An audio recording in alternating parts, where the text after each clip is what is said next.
Friends, CM జగన్పై చర్యలు, తీవ్ర టెన్షన్లో నాయకులు. ఈ విషయాన్ని తెలుసుకునే ముందు వీడియో మీరు కంప్లీట్గా చూడండి. అప్పుడే మీకు కంప్లీట్ ఇన్ఫర్మేషన్ ఏంటో అర్థమవుతుంది. అదేవిధంగా చాలామంది వీడియో చూస్తున్నారు కానీ సబ్స్క్రైబ్ చేసుకోవడం మాత్రం మర్చిపోతున్నారు. దయచేసి సబ్స్క్రైబ్ చేసుకోండి.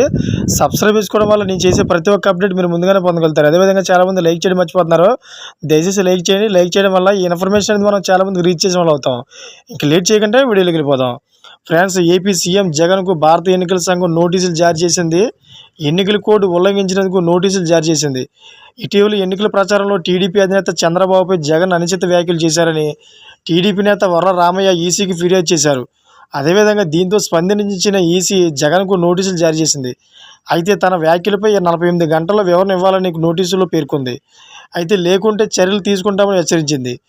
అదేవిధంగా ఇటీవల నిర్వహించిన సిద్ధం సభలో జగన్ మాట్లాడుతూ ప్రజలను మోసం చేయడమే చంద్రబాబు అలవాటు చేసుకున్నారంటూ విమర్శలు చేశారు.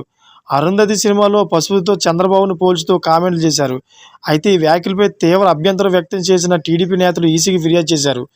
అదేవిధంగా దీంతో స్పందించిన రాష్ట్ర ఎన్నికల ప్రధానాధికారి ముఖేష్ కుమార్ మీనా జగన్కు నోటీసులు జారీ చేశారు. ఆయన ఈ 48 గంటల్లో ఒకవేళ నోటీసులకి సమాధానం చెప్పకపోతే కనుక తగిన చర్యలు తీసుకుంటామని గట్టిగా అయితే సమాధానం ఇవ్వడం జరిగింది. ఫ్రెండ్స్, చూశారు కదా, ఇటువంటి లేటెస్ట్ అప్డేట్స్ కోసం నా ఛానల్ సబ్స్క్రైబ్ చేసుకోండి. అదేవిధంగా గంట పిల్లలు ఆన్లో పెట్టుకోండి. నేను చేసే ప్రతి ఒక్క అప్డేట్ మీరు ముందుగానే పొందగలుగుతారు. ఇప్పుడు వరకు చూసిన ప్రతి ఒక్కరు కూడా థ్యాంక్ ఫర్ వాచింగ్ ఫ్రెండ్స్.